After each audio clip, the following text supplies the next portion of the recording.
Miss আসসালামু আলাইকুম। ওয়ালাইকুম আসসালাম।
ম্যাম আসসালামু আলাইকুম। ওয়ালাইকুম আসসালাম। মিস আসসালামু আলাইকুম। ওয়ালাইকুম আসসালাম।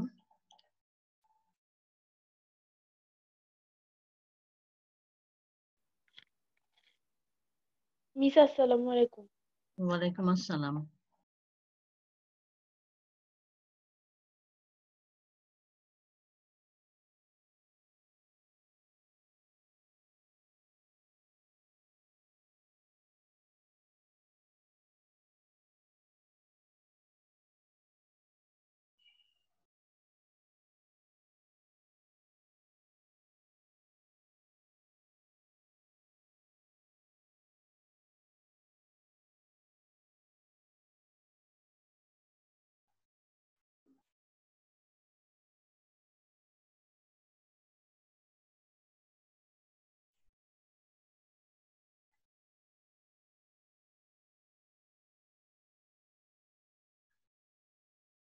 আচ্ছা, আমরা ক্লাসটা স্টার্ট করে দিব এখন। হ্যাঁ, তোমরা 10 জন এসেছো। আসসালামু আলাইকুম। ওয়ালাইকুম মিস আসসালাম। আসসালামু মিস আলাইকুম। আসসালামু আলাইকুম। ওয়ালাইকুম আসসালাম। আসসালামু আলাইকুম ম্যাম। ওয়ালাইকুম আসসালাম।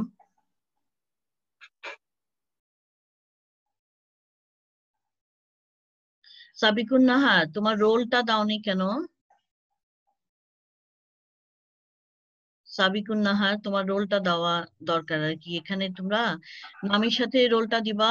সবসময় বলা হচ্ছে, বিষয়টা মনে হয় তোমরা খেয়াল করছো না, নাকি কি মনে থাকছে না? বলো দেখি। মিস দিয়েছি তো। সাবিকুন নাহার, আচ্ছা তাহলে সাবিকুন দিয়ে ছোট করে নামটা দিলে আমি একবারেই দেখতে পাবো। হ্যাঁ হ্যাঁ, সাদিয়া ইসলাম আসছে। আচ্ছা ঠিক আছে, এখন আমরা আছি হলো 13 জন। তো আমরা স্টার্ট করে দিব এখন।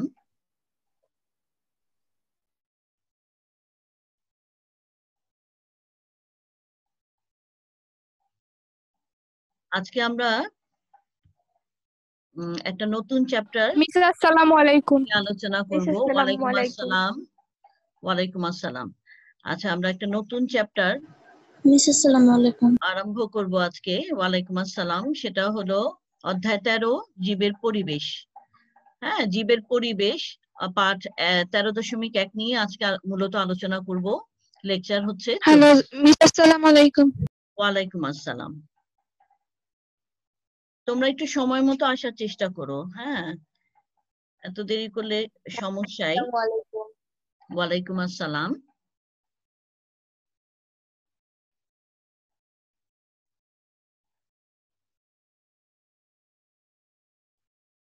তাহলে আজকে আমরা অধ্যায় 13 আরম্ভ করব। আলোচনা শুরু করছি জীবের পরিবেশ নিয়ে, এবং আজকের আলোচ্য পাঠ হলো 13.1, লেকচার 24। তোমরা এই চ্যাপ্টারটা আমার যতটুকু মনে পড়ে আমি পড়িয়েছিলাম, এবং তোমরা মোটামুটি ভালোই বুঝতে পেরেছিলে। যেহেতু এই চ্যাপ্টারের অন্তর্ভুক্ত বেশিরভাগ পাঠই আমরা ক্লাস 8-এও আলোচনা করেছি। তো চলো দেখি, প্রথমেই আমরা জানবো মূলত যে বাস্তুতন্ত্র কি। বাস্তুতন্ত্র বা ইকোসিস্টেম। ক্লাস 8-এ এই নিয়ে অনেক আলোচনা হয়েছে সুন্দর মতো, এবং ক্লাস 8-এর যে পাঠ্যপুস্তক সেখানে কিন্তু খুব সুন্দরভাবে ছোট ছোট করে উপস্থাপন করা আছে। তোমাদের বোঝার সুবিধার্থেই সেটা করা ছিল, তোমাদের সেই শ্রেণীর উপযুক্ত করেই ছিল সেখানে, এবং আমরাও আলোচনা খুব সুন্দর মতোই করছিলাম, সেখানে করেছিলাম। আশা করি তোমরা বুঝতেও পেরেছিলে। আর এখনো আমরা ক্লাস 9-এও কিন্তু এই চ্যাপ্টার নিয়ে আলোচনা করেছি। আজকে আমরা মূলত যে কারণে এই চ্যাপ্টারটা রিভিশন করছি, সেই কারণটা হচ্ছে যে এখান থেকে কিন্তু প্রায়শই এসএসসি তে প্রশ্ন এসে থাকে। হ্যাঁ, তাহলে এই সোজা মনে হতে পারে যে অনেক সোজা, কিন্তু যখন আমরা এগুলোর উত্তর করতে যাই আমাদের কিন্তু দেখা যায় যে উত্তরটা সঠিক উত্তর আমরা পাই না। তো চলো প্রথমেই আমরা জেনে নেই, মনে করে নেই, যেহেতু তোমরা জানো এই বিষয়টা, একটু মনে করার চেষ্টা করি যে বাস্তুতন্ত্র বা ইকোসিস্টেম কি। তোমাদের কি মনে আছে? দেখো সামনেই লেখা আছে বাস্তুতন্ত্র বা ইকোসিস্টেম সম্পর্কিত তথ্য, যে কোনো একটি নির্দিষ্ট পরিবেশে অজীব ও জীব উপাদান সমূহের মধ্যে পারস্পরিক ক্রিয়া ও আদান প্রদান ইত্যাদির মাধ্যমে পরিবেশে যে তন্ত্র গড়ে ওঠে তাই হলো বাস্তুতন্ত্র। এইভাবে কিন্তু তোমাদের ক্লাস 8-এর পাঠ্যপুস্তকেও সংজ্ঞায়িত করা ছিল বাস্তুতন্ত্রকে। আর তোমরা কিন্তু অন্যভাবেও লিখতে পারো। হ্যাঁ, তোমরা জানো ভালো মতো, যে কোনো ভাষাতেই তোমরা যদি মূল ভাবটা প্রকাশ করতে পারো তাহলেই হবে। সাধারণত জ্ঞানমূলক প্রশ্ন হিসেবে বাস্তুতন্ত্র কি সচরাচর এসেই থাকে এই এসএসসি তে। তো তোমরা যে কোনো ভাষায় লিখতে পারো। মূল বক্তব্য হচ্ছে যে একটা নির্দিষ্ট স্থান থাকবে, নির্দিষ্ট পরিবেশ থাকবে, এবং সেখানে জীব এবং অজীব উপাদানের মধ্যে পারস্পরিক সম্পর্ক গড়ে উঠবে, এবং এইটাই হলো হচ্ছে বাস্তুতন্ত্র। আচ্ছা, এরপরে আমরা চলে যাব বাস্তুতন্ত্রের উপাদান সমূহে। এই যে ছকটা করা আছে, এই ছকটা তোমাদের আশা করি মনে আছে। তোমরা একটু কথা বলো। হ্যাঁ, মনে আছে না তোমাদের এই ছকটা? জি মিস। জি মিস। সেটাই, দাঁড়াও, কি ব্যাপার?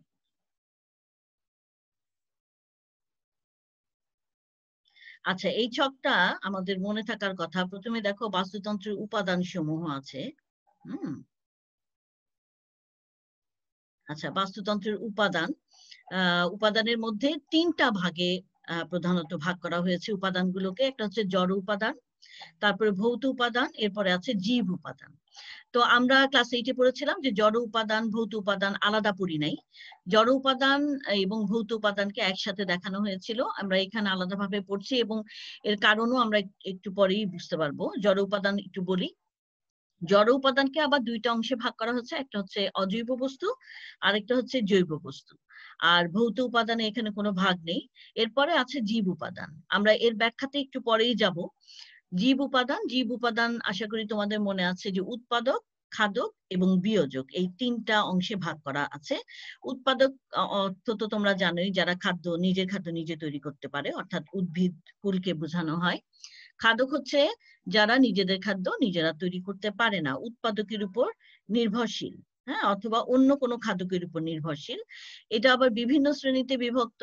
হ্যাঁ, প্রথমেই আছে ধরো তৃণভোজী, একে আমরা বলি প্রথম স্তরের খাদক, তারপরে মাংসাশী বা 2য় স্তরের খাদক, এবং 3 নম্বরে আছে 3য় স্তরের খাদক, এরপর আছে সর্বোচ্চ খাদক। আচ্ছা, এই যে তোমাদের সামনে যে ছকটা আমরা দেখাচ্ছি আর কি, আমি যে ছকটা দেখাচ্ছি এটা তো তোমাদের পাঠ্যপুস্তকে আছে। এই ছকটাকে তোমাদের একটু মনে রাখতে হবে, কেননা এখানে অনেক সময় দেখা যায় যে আমাদের উদ্দীপক হিসেবে এই ছকের অংশ তুলে দেওয়া হয়, এবং এই একটা অংশকে হয়তো নাম না লিখে, যেমন উৎপাদকের জায়গা তাতে ক লিখে দিল, এখানে খ, আর গতে বিয়োজক লিখে দিল। অনেক সময় বলা হয় যে ক এর বর্ণনা বা ব্যাখ্যা করো, অথবা ক এর সাথে খ এর সম্পর্ক দেখাও। তখন তোমাকে বুঝতে হবে যে ক মানে হচ্ছে উৎপাদক, খ মানে হচ্ছে খাদক, অথবা এ বি এভাবে করে লেখা থাকে। এটা হচ্ছে জীব উপাদানগুলোর ক্ষেত্রে এই ধরনের অংশ উপস্থাপন করা হয় উদ্দীপক হিসেবে। হ্যাঁ, আবার অজীব উপাদান বা জড় উপাদান এবং ভৌত উপাদান, এখানেও কিন্তু এ বি অথবা ক খ ইত্যাদি দিয়ে এখানে বলা হয় যে এই অংশটুকুকে ব্যাখ্যা করো বা উপস্থাপন করো ইত্যাদি। আচ্ছা, তো আমরা চলে যাই এর ব্যাখ্যাতে। তোমাদের বইয়ে খুব সুন্দরভাবে ব্যাখ্যা আছে, তো আমি প্রথম যে অংশটুকু আছে জড় উপাদানের, জড় উপাদান বা নন লিভিং ম্যাটার্স। হ্যাঁ, এখানে এই অংশটাকে দুইটা ভাগে ভাগ করা হয়েছে, অজৈব বস্তু বা ইনঅর্গানিক ম্যাটার্স, আরেকটা হলো জৈব বস্তু বা অর্গানিক ম্যাটার্স। আচ্ছা, আমি কিন্তু বারবার বলছি তোমাদের যে তোমরা তো এই চ্যাপ্টারটা বা সব চ্যাপ্টারই তোমাদের পড়া শেষ, তারপরেও তোমরা যখন প্রশ্ন উত্তর করতে যাও আমি দেখি যে তোমাদের প্রশ্ন উত্তরে সাধারণ জিনিসগুলোকেও তোমরা মিস করে যাও। হ্যাঁ, অনেক তথ্যই তোমরা উপস্থাপন করতে পারো না, কেন জানি না এটা। তো সেই ক্ষেত্রে আমরা কিন্তু যতটুকু অংশ পড়বো এরপরে সেই অংশটুকু থেকে প্রশ্ন উত্তরকে আলোচনা করব, তাহলে তোমাদের জন্য সুবিধা হবে আমার মনে হয় আর কি। তোমরা বলো যে এভাবে করলেই তো ভালো হয়, তাই না? জি মিস। হ্যাঁ, কেননা হলো অংশটুকুকে একটু মনে করার পরে যখন কোশ্চেনটা আমি বলবো তখন তোমাদের জন্য কোশ্চেনের আনসার করাটা আরো বেশি সুবিধাজনক হবে। আচ্ছা, তো তোমরা দেখো অজৈব বস্তু বা ইনঅর্গানিক ম্যাটার্স কি?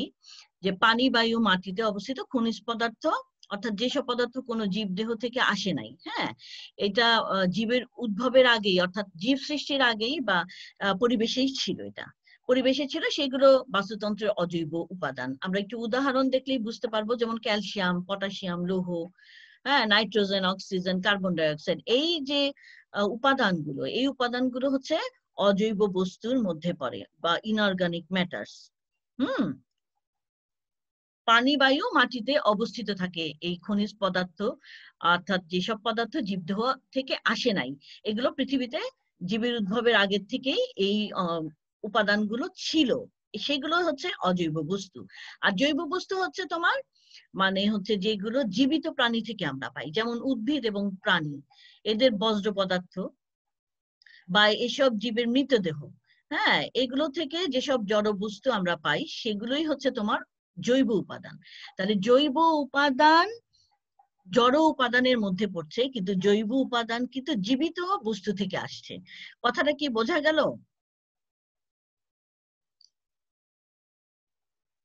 তোমরা একটু বলো। জি মিস। জৈব বস্তু নিয়ে তোমাদের একটু কনফিউশন হয় যখন পরীক্ষার খাতায় দেখি যে জৈব বস্তু আসে হলো জীবিত বস্তু থেকে, কিন্তু জৈব বস্তু কিন্তু জড় উপাদান। জড় উপাদান, এরা জীবিত না, কিন্তু এরা জীবিত বস্তু থেকে আসে, উদ্ভিদ এবং প্রাণী থেকে আসে, তাদের বজ্র থেকে আসে অথবা মৃতদেহ থেকে আসে। আর অজৈব বস্তু হচ্ছে যেগুলো জীব দেহ থেকে আসে না, হ্যাঁ, সেগুলা হচ্ছে অজৈব বস্তু। এই অজৈব বস্তু এবং জৈব বস্তু দুইটাই কিন্তু জড় উপাদান, দুইটাই জড় উপাদান। কেন এই বিষয়টা বারবার আমি বলছি, কেননা তোমাদের যখন প্রশ্ন করা হয় তখন দেখা যায় যে জড় উপাদান যখন জিজ্ঞাসা করা হয় যে জড় উপাদান ব্যাখ্যা করো বা জড় উপাদান বলতে কি বোঝায়, তখন কিন্তু মানে ছোট করে যে তোমরা উপস্থাপন করবা আসল যে তথ্যগুলো, সেই তথ্যগুলোকেই তোমরা মিস করে যায়। সুতরাং তোমরা আগে তোমাদেরকে বুঝতে হবে যে আসলে এদের মধ্যে মানে প্রধান যে তথ্য সেগুলো কি, গুরুত্বপূর্ণ তথ্যগুলো কোনগুলো। গুরুত্বপূর্ণ তথ্য এখানে এটাই যে জৈব বস্তু হচ্ছে জীবদেহ থেকে আসে, আর অজৈব বস্তু হচ্ছে জীবদেহ থেকে আসে না। আর অজৈব বস্তু উদাহরণগুলো একটু মনে রাখবা, তাহলে আরো ভালো মতো মনে থাকবে, যে ক্যালসিয়াম, পটাশিয়াম, লৌহ, নাইট্রোজেন। আর জৈব বস্তু উদাহরণ হচ্ছে তোমার ইউরিয়া, উদ্ভিদ এবং প্রাণীর বিভিন্ন কোষ, টিস্যু, অঙ্গ ইত্যাদি। এগুলো পচে গেলে অথবা উদ্ভিদ বা প্রাণী যে বজ্র পদার্থ সেগুলো থেকে যেগুলো পাই আমরা, সেই জিনিসগুলাই হচ্ছে তোমার জৈব বস্তু। আর মনে রাখতে হবে যে অর্গানিক ম্যাটার গুলো উদ্ভিদের জন্য খুব পুষ্টিকর, তাই কিন্তু আমরা চাষের ক্ষেত্রে জৈব সারই বেশি দিতে বলি। হ্যাঁ, আমরা গুরুত্ব বেশি দিয়ে থাকি জৈব সার দিতে। আমরা কিন্তু অজৈব বস্তু দ্বারা তৈরি যে সারগুলো, সেই সারগুলোকে আমরা কিন্তু মানে তেমন গুরুত্ব দেই না। মানে গুরুত্ব দেই না মানে হচ্ছে যখন সারের বিষয়টা আসে তখন আমরা সব সময় জৈব সার দিতে উৎসাহিত করি, তাই না? তো এর কারণ, আরেকটা কারণ বলি, জৈব বস্তুর একটা উদাহরণ তোমাদের নিশ্চয়ই মনে আছে যে হিউমাস। এই হিউমাস, তাই না? তো হিউমাস যদি জৈব বস্তু হয়, তোমরা জানো যে হিউমাস সমৃদ্ধ মাটি কিন্তু হ্যাঁ মানে উদ্ভিদের জন্য খুব বেশি ইম্পর্টেন্ট, তাদের গ্রোথের জন্য খুব বেশি উপযুক্ত। এই কারণে এই বিষয়টা মনে রাখতে হবে, অনেক সময় পার্থক্য হিসেবেও আসে। হ্যাঁ, যে এদের দুইটির মধ্যে পার্থক্য লিখো, জৈব এবং অজৈব বস্তুর। এরপর আছে ভৌত উপাদান, হ্যাঁ, ফিজিক্যাল কম্পোনেন্ট। ভৌত উপাদান হচ্ছে পরিবেশে সূর্যালোকের পরিমাণ কি, তাপমাত্রা কত, বায়ুতে জলীয় বাষ্পের পরিমাণ, বায়ুচাপ, বায়ু প্রবাহ, ভূপৃষ্ঠ থেকে বা সমুদ্রপৃষ্ঠ থেকে মাটিটা কতটুকু গভীরে আছে, বা উচ্চতা কতটুকু সেই মাটির যেখানে আমরা অবস্থান করছি, বা তোমার ইকোসিস্টেমটা আছে। হ্যাঁ, এগুলো হচ্ছে বাস্তুতন্ত্রকে নানাভাবে প্রভাবিত করে। এসব উপাদান মিলেই গড়ে ওঠে কোনো অঞ্চলের আবহাওয়া ও জলবায়ু। ঠিক আছে, অর্থাৎ ভৌত উপাদান আমরা সেগুলোকেই বলবো যেই উপাদানগুলোকে নিয়ে কোনো অঞ্চলের আবহাওয়া ও জলবায়ু গঠিত হয়। এইসব উপাদানগুলো বাস্তুতন্ত্রের ভৌত উপাদান। আচ্ছা, তোমাদের যদি কোনো কোশ্চেন থাকে অবশ্যই তোমরা করবা। হ্যাঁ, তোমরা কি লজ্জা পাও নাকি, বলো দেখি। আনমিউট করে একজন বলো। আমরা জুমে ক্লাস দিচ্ছি আলোচনা করার জন্য, সুবিধার জন্য, যে তোমরাও কথা বলবা, তোমাদের সমস্যা তুলে ধরবা, আমরাও চেষ্টা করব সেই সমস্যাগুলোর সমাধান দিতে। তোমরা কথা না বললে তো আবার আমি বুঝতে পারবো না, তাই না? বলো, কেউ বলো, কোনো সমস্যা আছে? শুনতে পাচ্ছ তোমরা? জি মিস। শুনতে পাচ্ছ, তাই তো? আচ্ছা, বুঝতে পারছো কোনো সমস্যা আছে? বলো কোনো সমস্যা থাকলে, না হলে আমি পরের স্লাইডে চলে যাব। আচ্ছা, ধরে নিচ্ছি সমস্যা নাই। এরপর আছে জীবজ উপাদান বা লিভিং কম্পোনেন্ট। হ্যাঁ, জীবজ উপাদান গুলোর মধ্যে আছে, তোমরা জানো যে জীবকুল বাস্তুতন্ত্রের সক্রিয় উপাদান। হ্যাঁ, এটার মধ্যে এরাই তাদের কাজের মাধ্যমে পরিবেশে বিভিন্ন পরিবর্তন আনে। এবং পরিবেশের জীবজ উপাদান প্রধানত 3 প্রকার, যেটা আমরা কিছুক্ষণ আগে দেখে আসছি: উৎপাদক, খাদক এবং বিয়োজক। তার মানে হচ্ছে জীবজ উপাদান বা জীবিত উপাদানগুলোকে মোটামুটি 3টি অংশে ভাগ করা হয়। প্রথমটা হচ্ছে উৎপাদক, তারপরটা খাদক, তারপরটা হচ্ছে বিয়োজক। এই সম্পর্কে আমার ধারণা যে তোমাদের তেমন কোনো সমস্যা নাই। তারপরেও আমি আলোচনা করব, যেহেতু এই অংশটুকু থেকেই কিন্তু বেশি প্রশ্ন এসে থাকে। উৎপাদক সম্পর্কে বা প্রডিউসার সম্পর্কে তোমরা সবাই জানো যে সবুজ উদ্ভিদ সূর্যালোকের উপস্থিতিতে বাতাস থেকে কার্বন ডাই অক্সাইড ও মাটি থেকে পানি সংগ্রহ করে সালোক সংশ্লেষণ প্রক্রিয়ায় তাদের প্রধান খাদ্য কার্বোহাইড্রেট বা শর্করা তৈরি করে। এই সময় উপজাত হিসেবে অক্সিজেন ত্যাগ করে। তাই সালোক সংশ্লেষণ হচ্ছে বাস্তুতন্ত্রের উৎপাদন প্রক্রিয়া, আর উৎপাদক হলো হচ্ছে সবুজ উদ্ভিদকুল। এই বিষয়টা খুব সাধারণভাবে আমরা উৎপাদকের সংজ্ঞা যখন দিব তখন দিব, এভাবে কিন্তু এত বড় করে বা এত জটিল ভাবে আমরা কোনো কিছুকে উপস্থাপন করব না। অনেক ক্ষেত্রে দেখা যায় জ্ঞানমূলক প্রশ্ন হিসেবে উৎপাদক আসে। তো উৎপাদক যখন আসবে, উৎপাদক কি, হ্যাঁ, এইভাবে যখন প্রশ্ন আসে তখন কিন্তু আমরা লিখবো যে যে সকল জীব উপাদান, হ্যাঁ, পরিবেশে খাদ্য তৈরি করতে পারে সালোক সংশ্লেষণ প্রক্রিয়ায়, তাদেরকে আমরা উৎপাদক বলবো। এবং উৎপাদক হলো উদ্ভিদকুল, তাই না, সবুজ উদ্ভিদকুল। এই উৎপাদক উদ্ভিদগুলো অন্য কথায় বলা যায় স্বভোজী বা অটোট্রফ। স্বভোজী বলা হয়। এখান থেকে অনেক সময় প্রশ্ন আসে যে স্বভোজী কি বা অটোট্রফ বলতে কি বোঝায়। হ্যাঁ, তখন তোমরা বলবে যে সবুজ উদ্ভিদগুলি হচ্ছে স্বভোজী বা অটোট্রফ, এবং এরা খাদ্য তৈরি করতে সক্ষম। হ্যাঁ, এদেরকে বলা হয় উৎপাদক, কারণ তারা নিজের খাবার নিজেরাই তৈরি করতে পারে, অন্য কোনো জীবের উপর খাদ্যের জন্য এরা নির্ভরশীল না। আরেকটা বিষয়বস্তু হচ্ছে যে উৎপাদক কেন এত গুরুত্বপূর্ণ, ব্যাখ্যা করো। এই প্রশ্নটাও আমি দেখলাম প্রায় এসএসসি লেভেলে অনেক সময় আসে। উৎপাদক কেন এত গুরুত্বপূর্ণ, অথবা উৎপাদক কোনো বাস্তুতন্ত্রে অনুপস্থিত থাকলে সেক্ষেত্রে কি ধরনের সমস্যার সম্মুখীন হতে হয় বাস্তুতন্ত্রকে। এই ধরনের অ্যান্সার করতে হলে কিন্তু তোমাকে অবশ্যই উৎপাদক সম্পর্কে মানে সুন্দর একটা জ্ঞান রাখতে হবে। শুধু উৎপাদকই না, উৎপাদক পরবর্তীতে অন্যান্য জীবজ উপাদানের উপর কি ধরনের প্রভাব রাখে সেইটাকে আমাদেরকে ভালো মতো বুঝতে হবে। সেক্ষেত্রে আমরা এর পরবর্তী অংশে চলে যাব, সেটা হচ্ছে খাদক।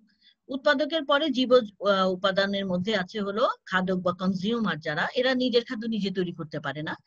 হ্যাঁ, কোন প্রাণী পরিবেশে জড় পদার্থ থেকে খাদ্য তৈরি করতে পারে না, এবং তারাই হলো খাদক। তারা খাদ্যের জন্য প্রত্যক্ষ বা পরোক্ষভাবে সবুজ উদ্ভিদের উপর নির্ভরশীল, তাই এদের বলা হয় পরভোজী। পরভোজী। খাদককে বলা হয় পরভোজী, তাই না? যেসব প্রাণী সরাসরি উদ্ভিদ থেকে খাদ্য গ্রহণ করবে তাদেরকে বলা হবে তৃণভোজী প্রাণী বা হার্বিভোরাস। আচ্ছা, তোমরা এই ক্ষেত্রে যে ইংরেজি শব্দগুলোকে মনে রাখবে, যে তৃণভোজীকে বলা হচ্ছে হার্বিভোরাস। হ্যাঁ, অনেক সময় আসে হার্বিভোরাস কি, তো তখন তোমরা যদি হার্বিভোরাসের অর্থ না জানো যে তৃণভোজী, তখন জানা প্রশ্নও কিন্তু উত্তর করতে পারবে না। আচ্ছা, এদের অপর নাম হচ্ছে প্রথম শ্রেণীর খাদক। তাহলে আমরা খাদক তোমরা জানো 3 স্তরে থাকে। প্রথমটাই হচ্ছে প্রথম শ্রেণীর খাদক, তাদেরকে আমরা তৃণভোজীও বলি, হার্বিভোরাসও বলি। তারা কি করে? তারা সরাসরি উদ্ভিদকে খেয়ে তাদের জীবন ধারণ করে। এদের উদাহরণ আছে ঘাস ফড়িং, মুরগি, গরু, ছাগল, হরিণ ইত্যাদি। এরা হলো প্রথম শ্রেণীর খাদক। আচ্ছা, এখন আমরা বলতে পারবো যে খাদক এবং উৎপাদকের মধ্যে সম্পর্ক কি। এই ধরনের প্রশ্নগুলো আসে মাঝে মাঝে, তোমরা খেয়াল করে দেখবে যে খাদক এবং উৎপাদকের সম্পর্ক কি। তোমরা কি কেউ বলতে পারবা এটা? যে কোনো একজন একটু বলো দেখি, খাদক ও উৎপাদকের মধ্যে সম্পর্ক কি? তোমরা আনমিউট হয়ে যে কোনো একজন বলো দেখি।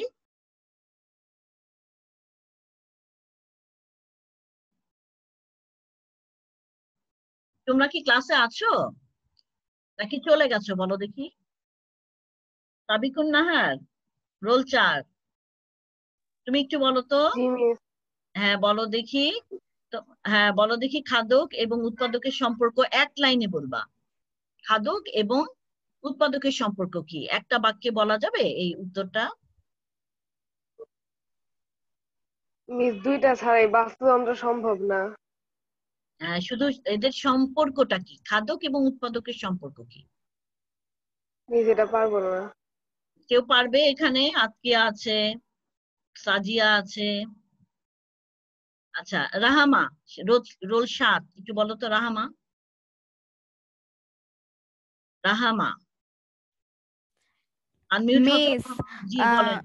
হ্যাঁ, উৎপাদক হচ্ছে নিজের খাদ্য নিজেই তৈরি করতে পারে, কিন্তু খাদককে উৎপাদকের উপর নির্ভরশীল থাকতে হয়। গুড। হ্যাঁ, বলো আরেক লাইন বলো দেখি, আরেকটা বাক্য বলো। আর খাদক সম্পর্কে বলবো? বলো না, দুইজনের সম্পর্কিতই বলো, দুইজন দুজনের উপর কেন নির্ভরশীল সেটাই বলো। হ্যাঁ, কারণ ও খাদক তো নিজের খাদ্য নিজে তৈরি করতে পারবে না, ওকে তো উৎপাদকের উপর নির্ভরশীল থাকতে হবে। আর থাকতেই হবে। গুড। বলো। হ্যাঁ, এই তো তারপর সুন্দর। আবার খাদক বলো। আবার আচ্ছা, ঠিক আছে, ঠিক আছে, থ্যাংক ইউ। মিস, আচ্ছা, এবার আপনি বলেন। আমি একটু বলি যে খাদক, তোমার উৎপাদক হচ্ছে যে নিজের খাদ্য নিজে তৈরি করতে পারে, তাই না? আর খাদক যে কোনো শ্রেণীর খাদক হোক না কেন, তাকে কিন্তু উৎপাদকের উপর নির্ভর করতে হবেই। কেন? কারণ একমাত্র উৎপাদকই পারে খাদ্য তৈরি করতে পারে। খাদ্য তৈরি করতে পারে একমাত্র উৎপাদক, তাই তো? সবুজ উদ্ভিদ যারা। এখন খেয়াল করে দেখো যে প্রথম শ্রেণীর খাদক যারা, তারা সরাসরি উৎপাদককে খেয়ে জীবন ধারণ করে। তাহলে প্রথম শ্রেণীর খাদকরা একদম সরাসরি নির্ভরশীল হচ্ছে উৎপাদকের উপর। আবার দেখো দ্বিতীয় শ্রেণীর খাদক যারা, তারা কিন্তু তোমরা জানো, আগেই জানো যে দ্বিতীয় শ্রেণীর খাদকরা প্রথম শ্রেণীর খাদককে খেয়ে বেঁচে থাকে। এটা তো জানো, তাই না? তাহলে আবার প্রথম শ্রেণীর খাদক তো উৎপাদককে খেয়েই বেঁচে থাকে, তাই না? তাহলে দ্বিতীয় শ্রেণীর খাদক যদিও প্রথম শ্রেণীর খাদককে খায়, তারপরেও পরোক্ষভাবে কিন্তু উৎপাদকের উপর নির্ভরশীল। কেননা উৎপাদককে খেয়েই প্রথম শ্রেণীর খাদক বেঁচে থাকে, এবং প্রথম শ্রেণীর খাদককে খেয়ে পরবর্তীতে কে বেঁচে থাকবে? দ্বিতীয় শ্রেণীর খাদক।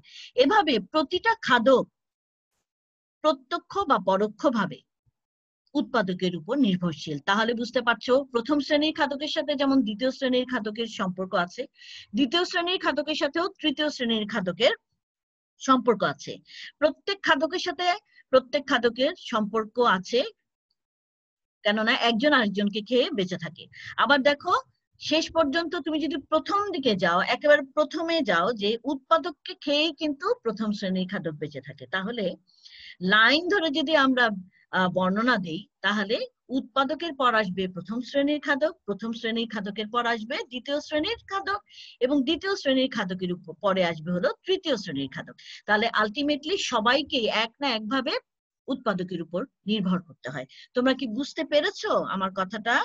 আমরা যে খাদ্য শৃঙ্খল পড়েছি সেটাই হচ্ছে তোমার এদের পারস্পরিক সম্পর্কের সবচাইতে সুন্দর উদাহরণ, বা তোমরা যদি ব্যাখ্যা করো সেভাবেই করতে পারবা। বুঝতে পেরেছো কিনা হ্যাঁ অথবা না বলো। জি মিস। আচ্ছা, একজন বললে হবে? সবাই না বুঝতে পারলে এই ক্লাসের কি অর্থ বলো দেখি? সবাইকে কিন্তু বলতে হবে, না বুঝলেও বলতে হবে, বুঝলেও বলতে হবে।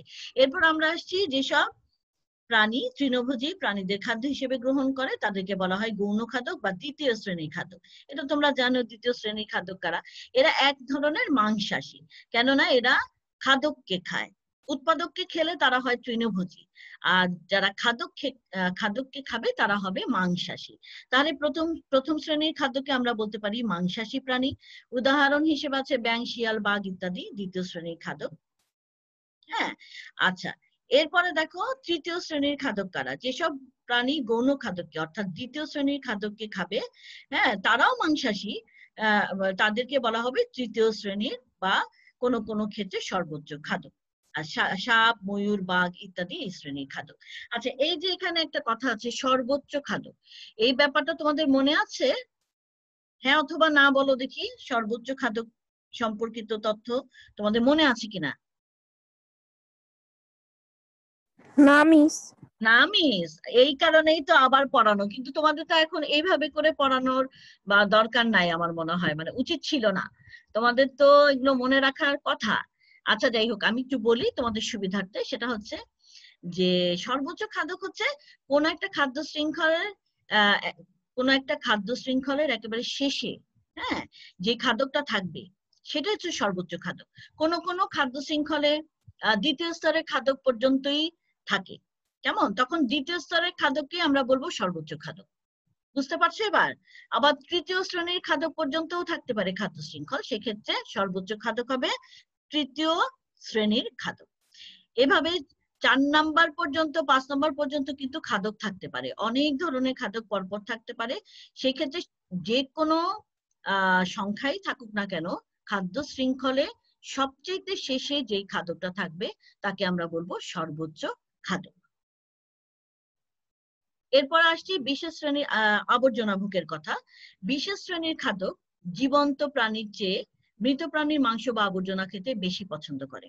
কিছু খাদক আছে যারা মৃত প্রাণীর মাংস বা আবর্জনা খায়, কেমন, যেমন কাক, তোমরা দেখেছো এগুলো, কাক, শকুন, শিয়াল, হায়না, এদের নাম দেওয়া হয়েছে আবর্জনাভুক বা ধাঙর। আবর্জনাভুক বা ধাঙর, হ্যাঁ, আচ্ছা, স্ক্যাভেঞ্জার। আচ্ছা, এইভাবে অনেক সময় আসে আবর্জনা ভোগ বা ধাঙর বা স্ক্যাভেঞ্জার কারা, কারণ এরা মৃতদেহ বা আবর্জনা খেয়ে পরিবেশকে পরিষ্কার করে।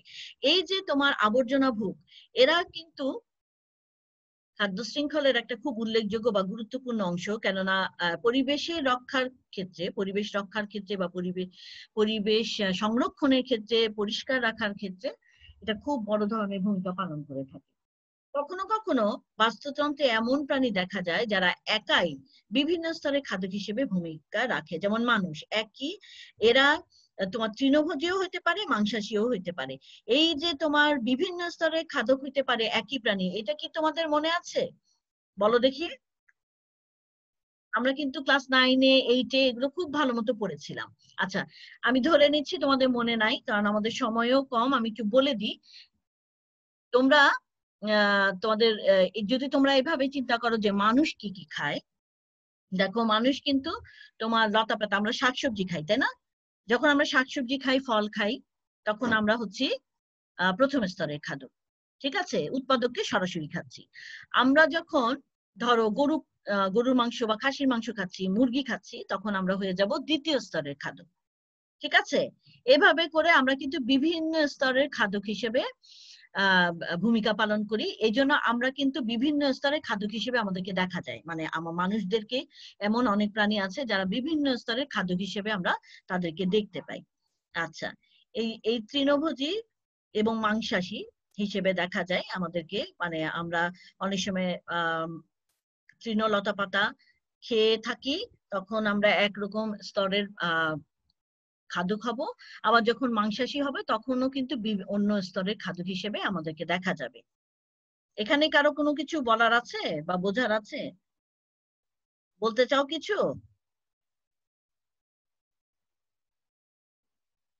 আচ্ছা, তাহলে আমরা এই শেষের যে অংশটুকু আছে বিয়োজক বা ডিকম্পোজার, এই সম্পর্কে একটু আলোচনা করে। এইখান থেকে খুব বেশি প্রশ্ন আসে। ব্যাকটেরিয়া, ছত্রাক ইত্যাদি অতি ক্ষুদ্র জীব বা অণুজীব উদ্ভিদ এবং প্রাণীর বর্জ্য পদার্থ ও মৃতদেহ থেকে তাদের খাদ্য সংগ্রহ করে এবং পরিণামে এসব বর্জ্য বিয়োজিত হয়ে মাটি ও পানির সাথে মিশে যায়। আমরা একটু নিজের ভাষায় বলি, সেটা হচ্ছে যে ব্যাকটেরিয়া, ছত্রাক এরা কি করে, যদি কোনো জীব মারা যায়, হ্যাঁ, কোনো জীব মারা যায়, তাদের দেহকে কি করে, বিশ্লিষ্ট করে, ঠিক আছে, অথবা আমাদের কোনো বর্জ্য পদার্থ, ঠিক আছে, সেগুলোকেও বিশ্লিষ্ট করে বা ভেঙে ফেলে। কারা? ব্যাকটেরিয়া, ছত্রাক। আমাদের সময় একদম কম এখন আছে, বলি। আচ্ছা, যাই হোক, ব্যাকটেরিয়া, ছত্রাক এরা আমাদের দেহকে কি করে, ভেঙে ফেলে এবং মাটির সাথে পানির সাথে মিশিয়ে দিতে সহায়তা করে। এই মিশে যাওয়া উপাদান তখন কি হয়, উদ্ভিদের পক্ষে আবার খাদ্য হিসেবে মানে গ্রহণ করার জন্য সহায়তা করে। মানে আমাদের দেহে যা আছে তা যদি এভাবেই থাকতো, জটিল বস্তু হিসেবেই থাকতো, তাহলে কিন্তু কখনোই আমাদের দেহ থেকে বিভিন্ন উপাদান উদ্ভিদ দেহে যাওয়া সম্ভব ছিল না। তোমরা জানো যে যে কোনো প্রাণী বা উদ্ভিদ মারা গেলে তাদের দেহ পরিবেশে মিশে যায়, মাটিতে মিশে যায়, হ্যাঁ, গলে যায়, পচে যায়। এর ফলে কিন্তু মাটি উপাদান আরো রিচ হয়, মানে উপাদানে সমৃদ্ধ হয়। মাটিতে অনেক বেশি উপাদান যোগ হয়। মানুষের দেহ বলো, বিভিন্ন উদ্ভিদ এবং প্রাণীর দেহ থেকে বিভিন্ন উপাদান মাটির মধ্যে জমা হয়। এর ফলে উদ্ভিদ সেই উপাদানগুলোকে নিতে পারে খাদ্য উপাদান হিসেবে, ফলে উদ্ভিদের দেহে আবার সেই উপাদানগুলো ট্রান্সফার হয়ে যায়। এভাবে কিন্তু চক্রাকারে চলতে থাকে খাদ্য উপাদানগুলো। এর ফলে দেখা যাচ্ছে যে বিয়োজক কিন্তু খুব বড় ভূমিকা পালন করে থাকে। এই অণুজীবগুলোকে বলা হয় বিয়োজক বা পরিবর্তক। এরা পরিবেশের জন্য খুব ইম্পর্টেন্ট এবং বাস্তুতন্ত্রের যে পুষ্টি যে চক্রাকারে চলে, তোমাদের মনে আছে নিশ্চয়ই, এটা খুব ইম্পর্টেন্ট একটা কোশ্চেন ছিল, আমরা ক্লাস 8-এ 9-এ বারবার পড়েছি। বিয়োজক হচ্ছে যে এই পুষ্টি উপাদানগুলোকে চক্রাকারে যে চলে, এই ক্ষেত্রে বিশেষ ভূমিকা পালন করে থাকে।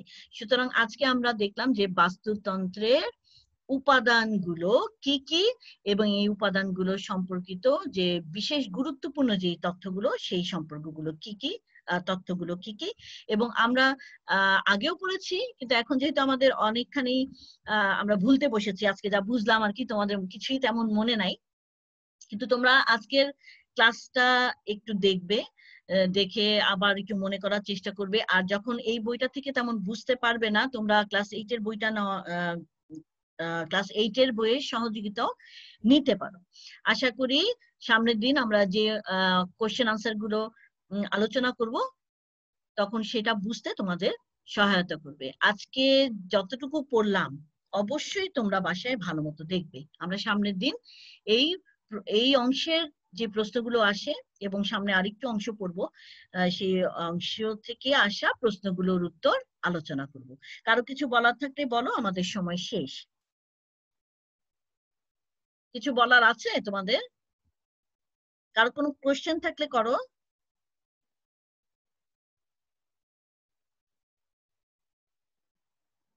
আচ্ছা, কোশ্চেন নাই, তাই তো? বলো, তোমরা কেউ বলো। মেহেক, মেহেক আনমিউট হও দেখি, একটু বলো দেখি।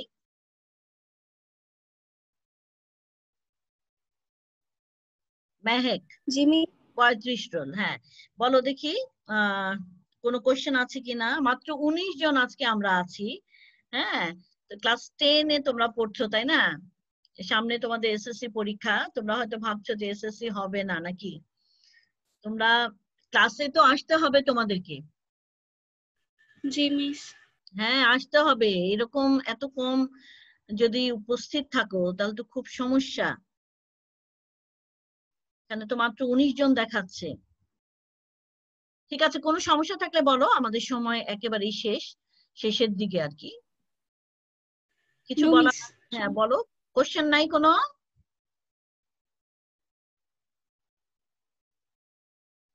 কোশ্চেন আছে? কোনো কোশ্চেন আছে তোমাদের? মিস। নো মিস, তার মানে তোমরা খুব ভালো বুঝতে পেরেছো, তাই তো? আশা করব আমি তাই। তো সামনের দিন তাহলে আমরা এই অংশটুকু এবং সামনে আরো কিছু অংশ আলোচনা করে আহ এই অংশটুকু থেকে আসা প্রশ্নগুলো আলোচনা করব এবং তোমাদের থেকে কিন্তু উত্তর চাবো, কেননা তোমাদেরকে আমি প্রথমে এই অংশটুকু পড়িয়ে নিলাম। হ্যাঁ, সামনের দিন একটু প্রিপারেশন নিয়ে আসবা ক্লাসে এবং আমরা প্রশ্ন উত্তরগুলো তোমাদের থেকেই জানবো। তোমাদের সাহায্য করব আমি, কিন্তু প্রশ্ন উত্তরগুলো তোমাদের মুখ থেকেই আমি আশা করব যে তোমরাই বলবে কেমন উত্তরগুলোকে। ঠিক আছে, তাহলে আজকে যদি তোমাদের আর কিছু জিজ্ঞাসা না থাকে তাহলে আমরা শেষ করি। কিছু বলার থাকলে বলতে পারো।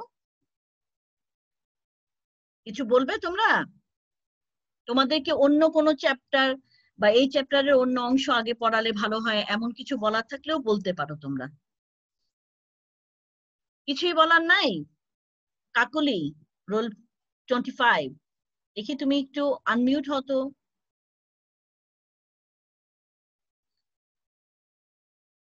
কাকলি, শুনতে পাচ্ছ?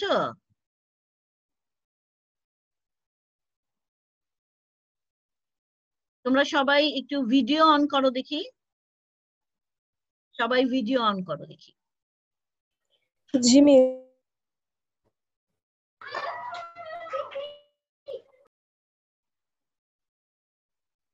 ভিডিও অন করো। তোমাদেরকে অনেকদিন দেখি না, দেখি একটু। খুব সমস্যা না থাকলে ভিডিও অন করো, খুব বেশি সমস্যা থাকলে দরকার নাই। কেমন? আচ্ছা, কাকলি কি আছে? 31 রোল। কনক, কনক আছো?